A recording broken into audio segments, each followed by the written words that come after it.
So as you know, the Daily Wire is populated mostly by sadists. You know, some of them express their sadism by wearing all leather and walking around with whips, but mostly they just put me in front of TikTok videos and force me to watch them. This gives them some kind of sick, disgusting thrill, and I don't even like to think about it, and yet I do it again and again because I just can't help myself. So today, they want me to look at TikToks where women passionately talk about feminism. Now, if you've never seen me before, let me tell you, I think feminism is the stupidest idea anyone ever had. It makes women more and more unhappy, and yet people keep saying, no, they're unhappy even though there's feminism. No, they're unhappy because they're feminism, because it's the stupidest idea ever. So these are women talking about their personal journey or discussing their inner thoughts, giving us a contemporary picture of feminism, which I don't want to do, but they just make me do these things, and it's just painful for all of us. Drink heavily, smoke some dope, and watch. I'm only kidding about that. Really, you should use something much stronger if you're going to watch this. Now let's watch some feminists talking about feminism for some reason. Microfeminisms that I implement in my relationship. Microfeminisms are essentially like very small little acts that you can do day to day that move the needle just a little bit more towards equality. I don't maintain my partner's familial relationships for him. What this means is largely I think women become responsible for calling the in-laws, making sure the in-laws visit the kids or the kids get to see the in-laws. Another big one is I don't do his laundry. We have two separate laundry baskets, his laundry and my laundry, because if you have them together, a lot of the times his clothes will just get mixed in and then you'll end up doing them because it's usually more likely that women will do laundry a lot more. And so he just gets off the hook for his own laundry. Last but not least is restocking or refilling things in the house like paper towel, toilet paper, dog food, things that don't belong to anybody. For this one, it's really once we're out, whoever notices or whoever's going to the store next or whoever's leaving the house next, because to be honest with you, we both work remote. So it's really whoever it's most convenient for will restock and refill things that belong to the house. Well, good. So now we know her microfeminisms. I'd like you to give you my micromasculinism. As an anti-feminist, don't marry that woman. Marry somebody else. First of all, anybody who uses the word microfeminism immediately, you got a list, cross that woman. Here's like a micromasculinism. Cross that woman. Just cross her right off your list. You do not want to marry that woman. You know, it is a funny thing. I mean, a good wife is a generous person. A good wife does things for you and helps you out and really does do the kinds of things she was talking about. Laundry, but not just laundry, but keeping, family relations alive, because women are better at that. A good husband really, really appreciates the kindness and generosity of her family. That's called femininity. Kindness, generosity, these are things called femininity. And he does things for her, like build her palaces, like make sure she has all the things that she wants in life and that she has, time to take care of your children. But of course, a woman like this is never going to have children because you wouldn't want to sleep with somebody like that. It would just be a crime against yourself. When you wake up in the morning, you want to look over to the other side of the bed and make sure the woman sleeping next to you is not that woman. That's the secret for a happy life right there. That's 50% of a happy life right there. If you look over and you're not sleeping next to that woman, you're going to be doing better than you are if you are. All right, let's look at another feminist because, I haven't got a fork that I can stick in my eye. So instead, we'll watch another one of these. Feminist is someone who believes in the power of a woman the same way they believe in the power of anyone else. And I definitely would consider myself a feminist, but I would consider myself an intersectional feminist, meaning you can't pick and choose which kind of women or types of women or from which backgrounds you choose to support. If you're going to choose to support women, you have to. That includes all women. So I think it's important to keep that in mind when you choose to call yourself a feminist.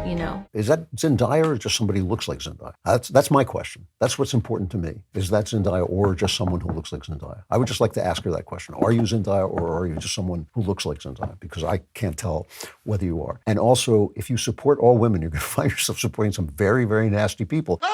Because just like men, they're very, very nasty women. So why would you support all women? Why wouldn't you just support your husband? That would be a good thing to do. If you would support your husband, you'd probably have a happier life. Well, one of the things about this is it is amazing to me. Women are really like this. They have this kind of triumphalist attitude. They think, I really showed men there. Now, I'm miserable, but I really showed men there. I'm alone, but oh boy, I'm childless, but oh man, I really did that. And now I'm dead and I'm died miserable, but boy, oh boy, as they're going to put on my headstone, I really showed you. And, good for them.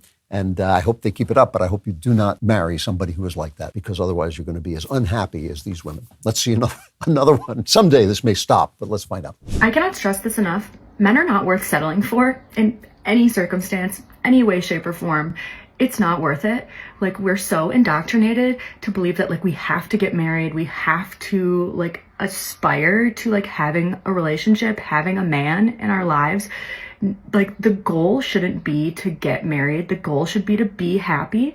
So if a man in your life is not making your life better, easier, happier, more enjoyable, like, there's no reason he should be in your life. At least when men settle for a partner, they get like a personal assistant, a house manager, a nanny, a chef, a therapist. What do women get when we settle for a man that treats us like less than the way that we want to be treated? We get emotionally, physically, mentally drained. It is not worth it. Once you get to the like mindset that like men are not worth settling for, that is when you get the good men, because they're the only ones that you'll accept. What is with that girl's fingernails? What the hell is with that girl's fingernails? Did you see them? Those should be illegal. I'm sorry. I don't even know what she said. All I could think was like, no, stay away from me with those fingernails. That should be like, pull over, lady, pull over. Do you have a license to carry those fingernails? That's what I think. That is my opinion of that woman. And everything she said, and I don't know what it was, because all I could think of is just watch, don't hurt me with those fingernails. All right, here's another feminist, thank God. I have a serious question.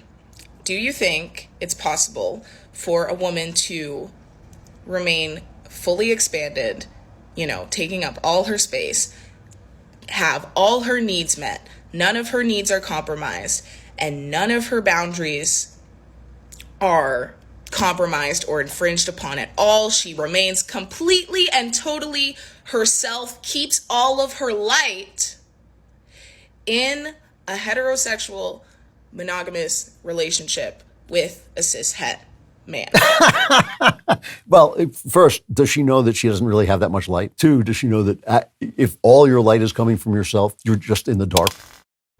Because in order for there to be a light, there have to be people to see the light. I don't know what she's talking about, but all I know is, like, I really hope that she decides that she cannot keep her light and get married, that she can't get married and keep her light. I hope that she comes to that conclusion. It's obviously that's where she's going, because that is going to save some guy's life. My therapist just blew my mind again, this time about the societal conditioning of women. And on top of any issues that you might have from your childhood, as women growing up, we're conditioned to be caretakers and nurturing, to provide unconditional love, because we're being groomed to be mothers, whether we want to be or not. So when romantic partners treat us badly, we're already conditioned to see that as acting out, like when children cry or throw tantrums. So we make it our job to make them feel better, and we take it upon ourselves to soothe them, because their own caretakers never taught them how to self-soothe.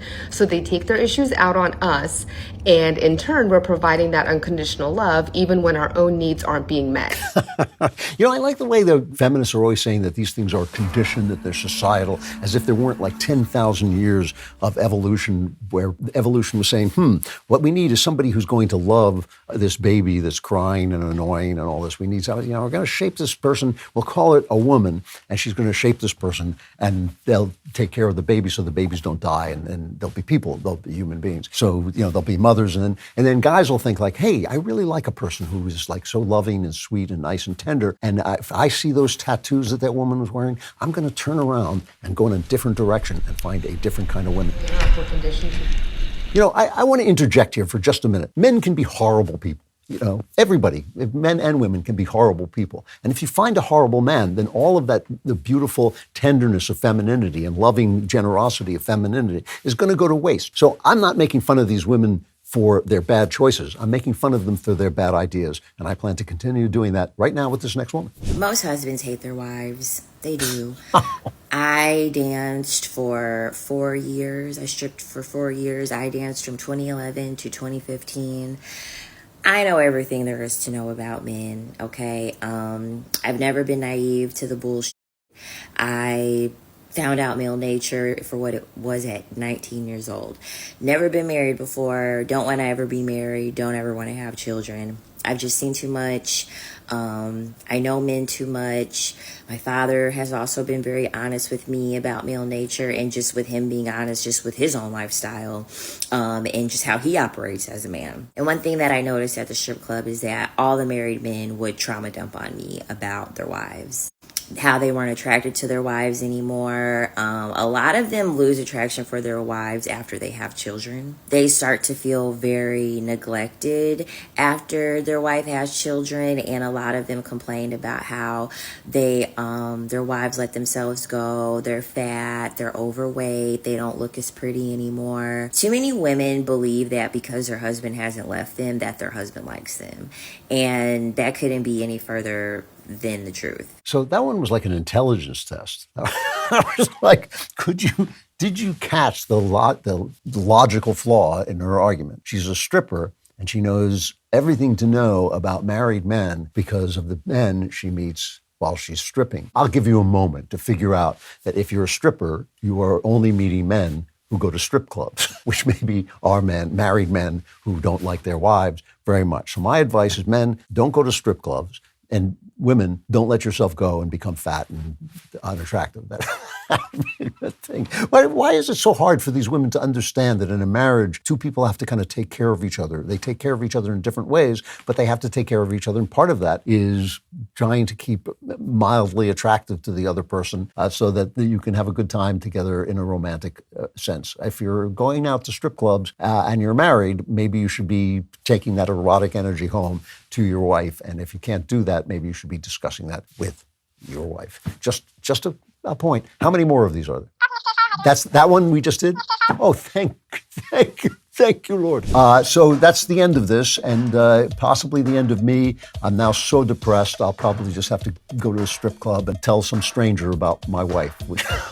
You know what I think I'll do? Maybe I'll just go home to my wife and tell my wife about some stranger. That would probably work out better. Oh, my Lord, I'm so sorry I had to go through that. I'm sorry for you that you had to watch it. We apologize. We will be sending each one of you a personal apology in the mail. Watch your mailbox. They may send me personally around to each one of you to just say, we're sorry you had to watch them. If you'd like to reestablish the patriarchy, like and subscribe, and also subscribe to that anti-feminist Andrew Klavan show wherever you get your podcasts.